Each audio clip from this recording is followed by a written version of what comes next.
Siapa orang sholat subuh jamaah, pada nama sholat mereka kuliah, maka seolah-olah dia telah sholat sunat sepanjang malam.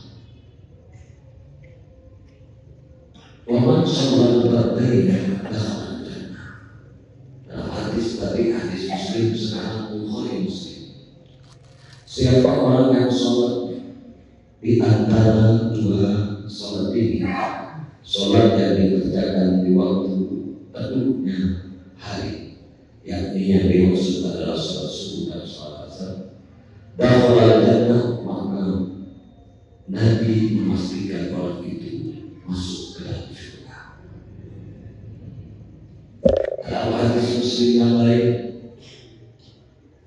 lainnya di jannah tidak akan masuk ke dalam neraka man shalla qabla tulu'il fajri wa qabla ghurubiha, orang yang sholat sebelum terbit matahari yakni sholat subuh, dan orang yang sholat sebelum terbenam matahari yakni sholat asar. Orang yang menjaga sholat subuh dan sholat asar pantang baginya masuk neraka Allah Subhanahu. Terus itu kan hanya khusus sholat. Bagaimana kalau kami yang selesai sholat ini, sholat subuh, dan kami selesai dari sholat subuh, tergantung apa yang kau kerjakan setelahnya. Jika kau berzikir kepada Allah, maka sama saja kau mendapatkan pahala haji dan umrah. Terus bagaimana jika kami tidak berzikir, kami hanya santai? Kalau ini kan masya Allah untuk ilmu Allah. Bagaimana? Maka suatu kali Nabi telah, ini yang menceritakan adalah Sayyidina Ali radhiyallahu anhu. Suatu kali setelah sholat subuh, Nabi telah menjemput putrinya Sayyidah Fatimah dan didapatinya Sayyidah Fatimah dalam keadaan tertidur. Setelah subuh, putrinya, maka Nabi membangunkannya, wahai Fatimah, bangunlah, saksikanlah tentang rezekimu yang sedang dibagi-bagikan oleh mereka. Jadi jangan sampai terlalai, karena saat ini rezekimu sedang dibagi-bagikan oleh malaikat Allah. Seandainya kita ini telah ditetapkan ke neraka, lalu rezeki kita datang di pagi hari ini berkat kita duduknya di rumah Allah sambil mempelajari ilmu Allah, sambil berzikir kepada Allah, lalu Allah akan berikan rezeki kepada kita, yang rezeki itu sangat besar sekali, yang mengubah kedudukan takdir kita dari neraka ke surga Allah. Dan kami yakin semua yang hadir ini memang telah dijanjikan oleh Nabi masuk ke dalam surga Allah, pantang masuk ke dalam neraka Allah Subhanahu wa Ta'ala. Amin ya Allah. Hadis yang digunakan oleh Allah Subhanahu di mana kita akan masuki hadis yang ke-30. Al-Hadis Salatu, hadis ini yang ke-30. Al-Amir bin Ubayrah an Nabi sallallahu alaihi wasallam annahu qala idza mata al-'abdu wallahu ya'lamu minhu syarra wa qala an-nasu khayran yaqulu Allahu ta'ala lil malaikah ishhadu qad qabiltu shahadata ibadi ala 'abdi wa ghafartu li 'abdi ma 'ilmi bi al-khairu bi tamami al-khabaru bi tamami. Ini hadis berasal daripada Amir bin Ubayrah. Ianya telah mendapatkan daripada junjungan insan mulia Nabi Muhammad SAW.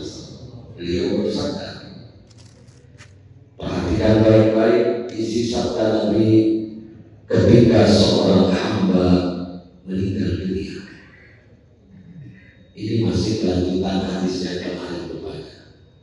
Ketika seseorang hamba meninggal dunia, kemudian Allah tahu bahwa hamba itu amalnya jelek. Kami ulangi lagi, bila mana ada seorang hamba yang meninggal dunia sementara Allah sudah tahu dia punya amal jelek, akan tetapi orang-orang di sekitarnya, manusia khalayak ramai, mereka telah berkata bahwa sesungguhnya hamba yang meninggal dunia itu adalah orang yang baik, alias dia punya amal baik. Cerita dari lisan ke lisan orang-orang yang ada di kampung itu membicarakan tentang kebaikannya. Padahal Allah tahu dia orang jelek di bangsa ini, tapi masyarakat tahunya dia baik. Tahunya dia baik, cerita tentang kebaikan. Istilahnya mereka bersaksi akan kebaikannya seseorang. Maka apa yang terjadi? Allah Ta'ala lil malaikah, Allah berfirman kepada para malaikat. Apa kata Allah? Ishhadu, hei malaikatku, saksikan oleh kalian, sesungguhnya aku telah menerima persaksian daripada hamba-hambaku akan kebaikannya. Sesungguhnya aku telah menerima apa yang telah disampaikan oleh masyarakat yang ada di sekitarnya tentang kebaikan hamba itu. Padahal Allah tahu jelek, tapi karena banyak orang yang katakan dia baik, maka Allah perintah kepada malaikat, udahlah, saksikan orang itu tidak jelek, tapi orang itu baik. Aku telah terima persaksian itu dari ibadah, dari hamba-hamba. Kemudian apa kata Allah? Wabarakatuh abdi, gara-gara banyak orang mengatakan dia orang baik, maka Allah mengampunkan dosanya. Sementara Allah tahu keadaannya. Masya Allah, betapa baiknya Allah. Udah tahu apa yang jelek, tapi banyak yang menyaksikan baik. Inilah pentingnya isyhad kita kepada orang yang telah meninggal dunia. Itulah yang disebut dengan takzirul mayyit. Jadi kalau ada orang meninggal dunia, sekali lagi jangan pernah ceritakan kejelekannya, walaupun kita sudah tahu dia pernah melakukan kejelekan. Si fulan banyak utangnya, jangan sekali meninggal dunia lalu kita katakan sebelumnya dia baik, maka sudah dijadikan bakalan bikin beban. Jangan. Tapi katakan bahwa si fulan ini adalah orang yang baik. Insya Allah ya. Jadi kita dua pagi ini ngaji hanya dididik bagaimana oleh Nabi kita ini senantiasa berhusnuzon terhadap orang yang telah wafat, telah meninggal dunia di sisi kita. Sampai kadang-kadang kita mengatakan kepada setiap orang yang meninggal ini almarhum, almarhumah. Betul ada. Kalau laki-laki almarhum, kalau perempuan almarhum, kalau betul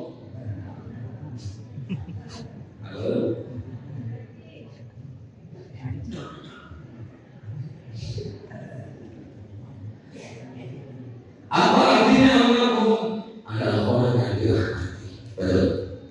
Almarhumah wanita yang dirahmati. Padahal kita tidak tahu lagi orang dirahmati orang lain. Oh, begitu almarhum, almarhumah. Ada yang biasa menyebutnya almarhumah. Istilahnya mendoakan dia mendapatkan ampunan daripada Allah. Ada juga yang mengistilahkan Allah yarham. Semoga Allah merahmatinya.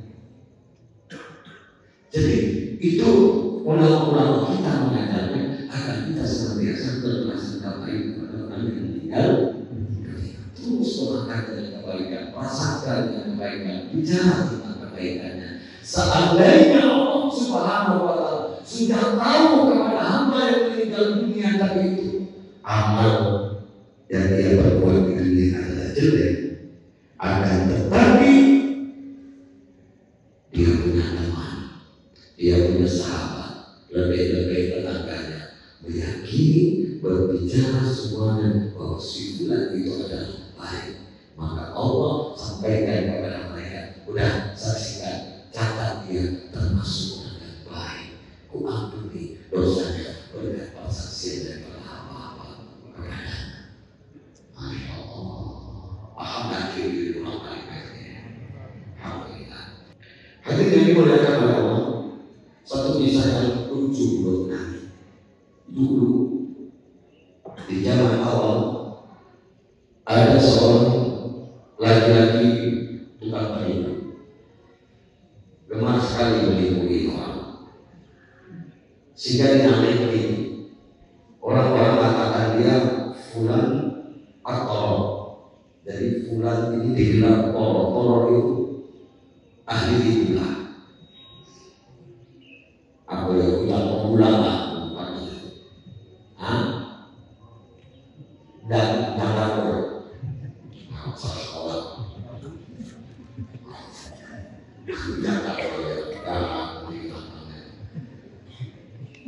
nah dia ini suka keluar masuk pasar, hari-hari keluar masuk pasar, sukanya masuk pasar nipu orang.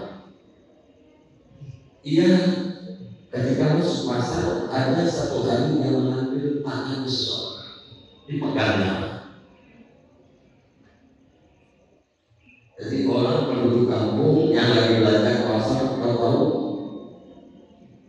dipegang saja. Dia ucapkan salam, assalamualaikum, waalaikumsalam. Kemudian jabat tangan. Lalu dia katakan, kau ini teman bapakku ini. Oh, aku kayaknya mau melayani kau, mau ngasih apa namanya, ngasih kiraman kan kau kawan ayahku. Lalu laki-laki itu orang kampung yang tak tahu nama dia berkata, ana la a'rifuka wa la a'rifu walidaka. Tapi aku tak kenal kamu, aku pun tak kenal. Tidak apa. Qad kunta sadiqu abi, kau tu kawan bapakku. Fala akan sih, mungkin kau lupa. Ini tidak kau lupa. Wa man nasitu ana aku anak kau kawan bapakku. Jadi orang tak kenal muda ya. Ayo udah bagaimana aku namanya bang, mau beri hidayah bang, mau menyenangkan kau. Ayo ikut aku. Lalu dibawalah dia ke warung. Yang warung tadi itu biasanya menyediakan masakan kepala kambing. Kalau dulu kalau orang masakan kepala kambing itu paling enak. Tidak tanggung-tanggung dia di kepala kambing langsung. Nah, adatnya orang-orang ketika itu tidak membayar kecuali setelah makan, bukan kayak sekarang. Saya di Malaysia itu tidak boleh makan kalau belum bayar. Masih penting di Indonesia ada yang banyak makan, ada yang belum. Kalau warkop itu bayar dulu biasanya. Tapi ada juga warkop yang bayarnya makan. Tapi kalau Malaysia, walaupun dia pakai kerudung, walaupun kita berjubah pakai sukan, disuruh bayar dulu. Di satu kita mau melarikan. Saya dulu bertiga bersuruhan semua, berjubah semua. Tak boleh mau bayar dulu. Nyaman dan nyaman mau bayar dulu, bayar uang ringgit. Nah, ini di kampung itu tuh tidak bayar kecuali setelah dijauh lagi.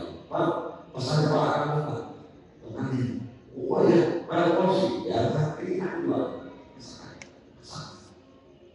Makan. Kalau makan orang ya berkori lalu Allah mahal. Udah puas makan, dipiring tinggal satu suap baca, tinggal sejumput tak jemput dipiring, mulailah dia izin dua mengancing anak-anak sana. Apa sebenarnya saya mau kuasa oh iya usah tanya bilang apa itu. Nah itu mati dibilangkan apa? Ketika si tamu tadi yang diajak dia mau keluar, ditahanlah oleh si tukang bakul. Si bakul ini mau kemana?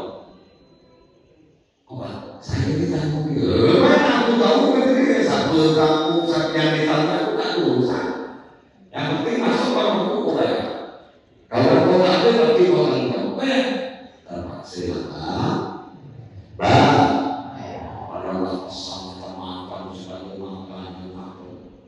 Terus hidupnya seperti itu, nipu-nipu setiap hari kayaknya hasil nipuannya itu.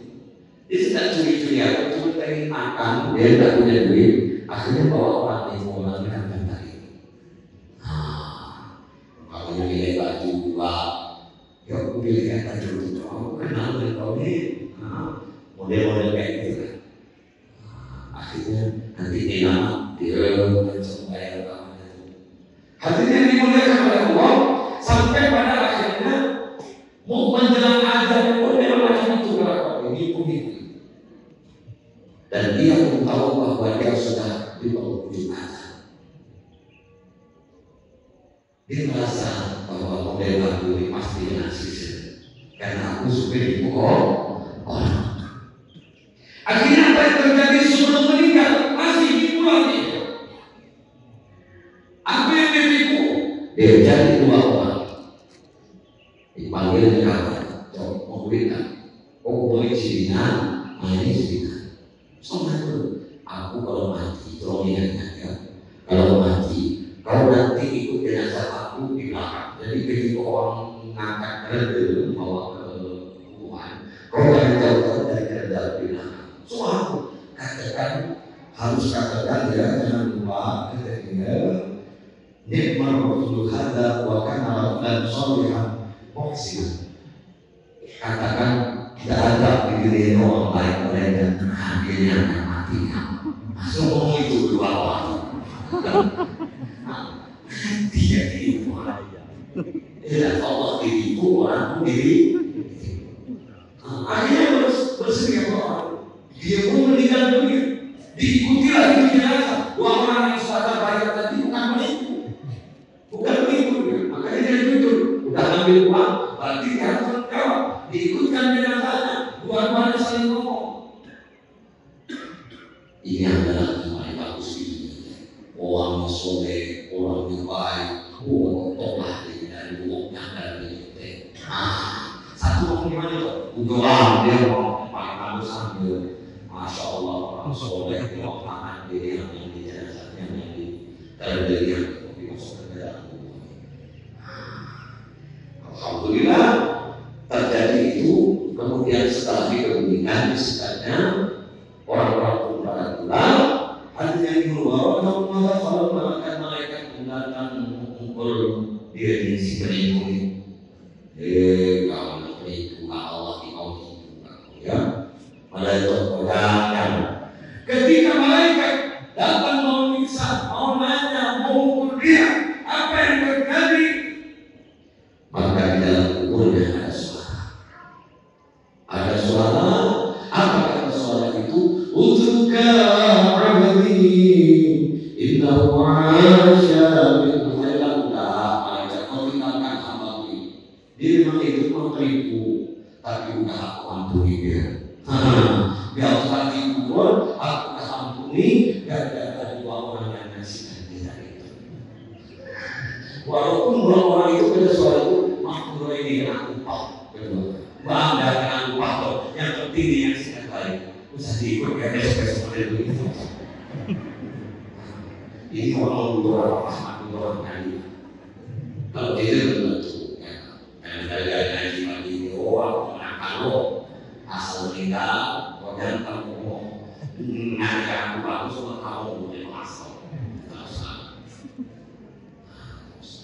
Jadi kalau pasal itu tetap ada buat kebaikan. Selama di dunia tinggalkanlah kesan-kesan yang baik, perbuatan-perbuatan yang baik. Sehingga masyarakat teman kita, tetangga kita, walaupun tanpa diubah pun mereka akan bercinta dengan kebaikan kita dalam hidup. Alhamdulillah. Contoh kemarin ada salah seorang ustaz meninggal dunia yang mengajar memang gimana? Kami sebagai sohib beliau, teman beliau di sini berdua, juga sebagai gurunya dan dulu ngaji selesai SD dengan kami sampai hari ini belum pernah kami ucapkan tidak Pak, saya tidak mau, saya tidak bisa. Dia pasti katakan iya, siap, insya Allah iya, siap. Ini adalah seorang pemuda yang paling patuh, ngaji patuh, ngaji patuh, orang hebat ya Allah. Saya akan menyaksikan dari kebaikan sampai di atas itu sampai di kami. Orang model-model macam itu mereka nanggu. Maka kalau bapak disuruh ngaji, ketika ada orang muji, bapak diakan. Mungkin ngomong iya, nah itu arti itu adalah muji yang ngomong. Paling banyak sedekah iya kan? Iya, suka nolong iya. Jangan dia malah sebelum berat, siapa itu arti kita tidak ikut menyaksi, ya mensaksikan mereka. Hal yang menggunakan pada musuh ada juga sebaliknya yang berbeda. Ini sebelum kita tutup. Ini kejadian nyata juga di daerah Pulau Utara. Kami dapatkan cerita ini dan kami masih ingat betul. Ada seorang kiai. Yang kiai ini sering duduk di kerumunan orang-orang yang suka satu ayat. Di mana orang satu ayat? Di situ. Di mana orang satu ayat? Di situ. Udah dari omongan orang kampung, kiai suku yang satu ayat dan tembak. Lama-lama adalah kalau dia dari itu kan betul segala macam orang masalah di sini. Dan puncaknya adalah kiai ini pun meninggal di lapangan satu ayat. Apalagi fitnah asli dari kampung ini ke kampung sebelah lagi. Orang tahunya itu, dah kiai syukur Allah dimakan Allah. Tapi ada di antara dua orang ulama, dua orang wali yang menyaksikan bahwa dia adalah orang baik. Tapi si wali pun tak tahu apa penyebab dia ini kok semuanya itu. Padahal dia meninggalnya di tempat sholat. Akhirnya memohon kepada Allah SWT, ya Allah berikan apa kebaikannya. Ternyata si kiai si ahli ibadah, tapi dia senang kumpul dengan penyampaian itu. Dia punya derajat kewalian ini sudah hampir sekali dengan diangkat jadi wali Allah, tidak pulang sedikit. Jadi dalam mimpinya ulama-ulama tadi, si wali-wali tadi ditunjukkan bahwa dia ini dapat diangkat wali Allah, tapi amalnya paling sedikit untuk sampai ke makom itu. Sementara anda yang bertambah sholatnya puluhan malam tidak bisa membawa dia wali. Seandainya harta dia diwakilkan seluruh tidak bisa mengangkat dia menjadi wali. Seandainya dia membuat kebaikan kepada rumah wali pulang tenggelam pun tidak bisa membuat dia menjadi wali.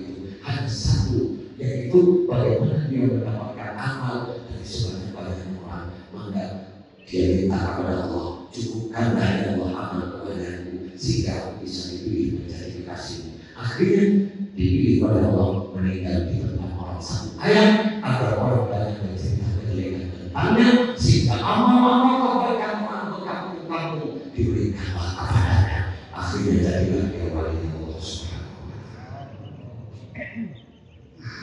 Jadi sekali lagi cerita model ini adalah ingin mengingatkan kepada kita, janganlah ketika ada orang meninggal bunuh diri dan bunuh itu neraka lagi, meninggal sedang mencuri lalu neraka lagi, meninggal sedang minum arak neraka lagi. Kita tidak tahu hati dari Allah, apa yang diterima oleh Allah. Bisa saja zahir kita mata kita ini menipu kita, sementara kita adalah orang yang dipilih oleh Allah Subhanahu wa Ta'ala. Tidak akan kita lebih baik berhusnuzon, kita salah dan orang itu adalah persaksian kebaikan daripada kita. Insya Allah, mudah-mudahan Allah selalu membimbing hati kita, pikiran kita untuk senantiasa berhusnuzon kepada jenazah-jenazah yang ada di sekeliling kita. Amin ya Allah. La yusalli wa sallim لحبيبك خير الخلق كلهم هو الحبيب الذي